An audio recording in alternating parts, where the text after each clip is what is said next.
কৈশিং ও মাগুর মাছের চারা উৎপাদনের নাম কিনলেন পূর্ব বর্ধমান জেলার নাবাস্তা চাকুন্তি গ্রামের বাসিন্দা স্বপন মাল। দীর্ঘ 11 বছর ধরে এই কৈশিং ও মাগুর মাছের রেণু উৎপাদন করে বড় অংশের লাভের মুখ দেখছেন স্বপন বাবু। পুরুষ ও স্ত্রী মাছ সংগ্রহ করে কৃত্রিম হরমোন প্রয়োগ করে অল্প জায়গাতেই খুব সহজেই লক্ষ লক্ষ মাছের রেণু উৎপাদন করে। পাশাপাশি এই মাছের রেণু 15 দিনের মাথায় একটু বড় হয়ে গেলে এই চারা মাছগুলোকে সকল মাছ চাষি আসেন তাদেরকে বিক্রয় করেন। এক পিস চারা মাছের মূল্য 4 থেকে 6 টাকা পর্যন্ত। তবে বাজারে এই কৈশিং ও মাগুর মাছের মূল্য অত্যন্ত চড়া। বর্তমানে এই মাছ বিলুপ্তের পথে। তাই এই সিনথেটিক হরমোন দিয়ে রেণু উৎপাদন করে মাছের চারা উৎপাদন করার পদ্ধতি কি বেছে নিয়েছেন স্বপন বাবু। তিনি আরো জানান, যারা এই কাজ করতে আগ্রহী তারা ভাবছেন এই কাজ করে একটু নিজের পায়ে দাঁড়াবেন, তারাও যোগাযোগ করছেন বাবুর সঙ্গে। কিভাবে এই মাছের রেণু উৎপাদন করা যায় স্বপন বাবুর কাছে গিয়ে পরামর্শ নিচ্ছেন অনেকেই। এর জন্য কোনো অর্থ নিচ্ছেন না Swapan babu. Sanjay Banerjee report, SN Bangla. Synthetic hormone প্রয়োগ করে শিঙি, মাগুর, কই, আমাচা জাতীয় মাছকে চারা ফুটিয়ে এক জীবন জীবিকা নির্বাহ করছে নবস্তা চাকুন্দি গ্রামের স্বপন মাল। আমরা বিস্তারিত আলোচনা আপনাদের জানাবো, কারণ এই জীবিকা একটা স্বনির্ভর জীবিকা, আপনারাও করতে পারেন। কীভাবে এই জীবিকাতে সফলতা অর্জন করেছেন স্বপনবাবু, আমরা কথা বলবো। তারা এই যে আপনি শিঙি, মাগুর মাছ আপনি যে করছেন, এটা কীভাবে করেন? আচ্ছা, শিঙি মাগুর মাছটা আমি যে চাষ করছি ন্যাচারালভাবে চাষ করছি, মানে কোনো বায়োফ্লক নয়। মানে শুধু ট্যাঙ্কে জল থাকবে, একটু 20% হয়তো প্রচুর পানা থাকবে, সানলাইট করতে হবে, মানে সূর্যের আলো একটু করতে হবে। মানে খুব সহজেই এটা আমার বাড়ির ছেলেমেয়েরাই এটা দেখাশোনা করে। এটাকে নিয়ে মানে বড় কিছু ব্যাপার নয়, শুধু একটু প্রস্তুতি নেওয়ার প্রয়োজন আছে, নিলে পরে কোনো ব্যাপার না এটা।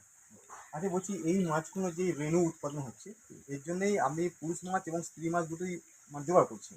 অবশ্যই। যে বুটার মাছ যেটা আর কি, দিয়ে তাকে সিনথেটিক হরমোন প্রয়োগ করছেন কি? হ্যাঁ, হরমোন একটা প্রয়োগ করছে? অবশ্যই হরমোন প্রয়োগ করছে? হরমোন প্রয়োগ করছি তো, অনেক হরমোন আমার এখানে রাখা আছে, আমি দেখাতে পারবো। তো ওভারফিশ আছে, ওভারফিশ আছে, বিভিন্ন রকমের আছে।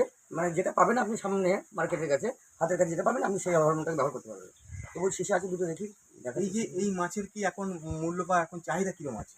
যে যদি আপনার কথায় হয়তো বেকার যারা যুব সমাজ আছে, তারা হয়তো এই ব্যবসাটাকে বেছে নিতে চাইছে, তাদের উদ্দেশ্যে কি বলবেন?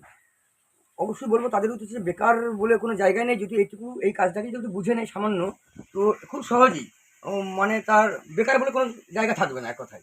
আচ্ছা, একটু মানে প্রশিক্ষণ নিলেই হবে, একটু বুঝে নিলেই হবে। এই মাছের চাহিদা এখন কেমন আছে বাজারে? খুব ভালো চাহিদা, মানে মানে মাছ দিতে পারা যাচ্ছে না, এতটাই চাহিদা আছে। আচ্ছা আচ্ছা আচ্ছা, এই মাছটা যে আপনারা করছেন, মানে একটা আপনার অ্যামাউন্ট কত টাকা খরচা হয়েছে এরকম একটা? আচ্ছা, খরচা বলতে কি, আমি তো 2019 সাল থেকে শুরু করি যেটা, ধাপ বাই ধাপ আমি আস্তে আস্তে এগোচ্ছি। যেমন মাছ নিই সেভাবে ট্যাঙ্কও তৈরি করছি, পরপর বাড়াচ্ছি এই জায়গাটাকে। তো একটা ট্যাঙ্ক বানাতে পলিথিন দিয়ে করলে খরচা কম, সিমেন্ট দিয়ে খরচা করলে একটু খরচা বেশি হবে, এটাই ব্যাপার। তো আপনি যদি ভাবেন যে 5,000 টাকা দিয়ে খরচা করে করবো ব্যবসা, সেটা করা যাবে। 2,000 টাকাতেও করা যাবে মনে করলে। আচ্ছা, ছাদের মাথাতেও করা যাবে মনে কি করলে। কি মাছ মূলত কি কি মাছ করছেন? আচ্ছা, আমি এখন করছি কই, মাগুর, শিঙি, এই 3টে মাছ নিয়ে আপাতত আছি। আরও বিভিন্ন ট্যাংরা নিয়ে, পাবদা নিয়ে এগুলো হিসাব চলছে এখন। ঠিক আছে, কি মাছ করছেন করছেন যদি দর্শকদের একটু বলে যান, একটু দেখি যদি আমাদের দেখান। আচ্ছা, একটা সমস্যা নেই। আচ্ছা, এই যে হরমোনগুলো আছে না, এই যে এগুলো এটা হরমোন, ঠিক আছে, এটা হরমোন। তো এগুলো হচ্ছে ইনসুলিন সিরিঞ্জ, এগুলো ঠিক আছে, এগুলো ইনসুলিন সিরিঞ্জ। তো এই হরমোনটা একটু মোটা আছে, বুঝলেন তো। এটা ইনসুলিন সিরিঞ্জতে সুস্থতা তো খুব সরু, তো সহজে আসবে না কি। আর তার জন্য কিন্তু আমাদের অন্য সিরিঞ্জ ব্যবহার করতে হয়। আচ্ছা, এটা করে টেনে নেওয়ার পর একটু জল মিশাতে হবে। আচ্ছা, জল মিশিয়ে পাতলা করার জন্য? পাতলা করার জন্য জল মিশিয়ে এটাকে নাড়া দিয়ে তারপরে এটাকে খুলে নিতে হবে। এভাবে আপনি খুলে নিলেন, যে এটাকে আপনি ধরুন এভাবে ভেতরে পুশ করে দিলেন, ঠিক আছে।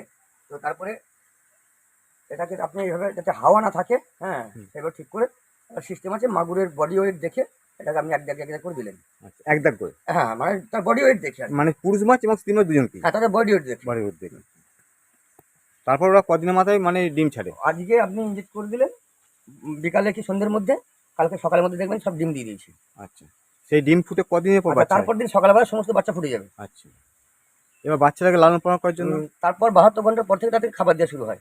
72 ঘন্টা পর? 72 ঘন্টা পর মুভমেন্টে দেখে। কি খাবার দেন? আর ফার্স্ট খাবার ওখানে রয়েছে আমার কেঁচো, যে কেঁচোটা আমাদের লোকালে পাওয়া যায় না, আমাকে হয়তো দাসনগর কিংবা খিদিরপুর থেকে আনতে হয়, কলকাতা কিংবা নৈহাটি থেকে আনতে হয় মাছের খাবারটাকে, কেঁচোটাকে। আচ্ছা, ওই কেঁচোটা ফার্স্ট খাবার দিয়ে দেয়।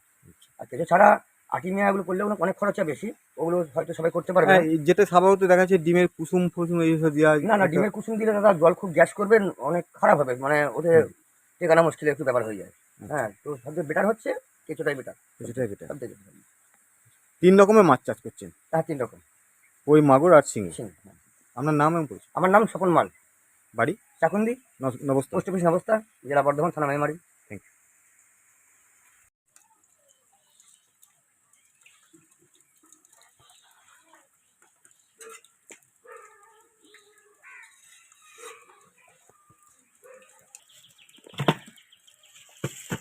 আচ্ছা পেতে পাওয়া যাবে, পাল্লি করে রাখবে তুমি।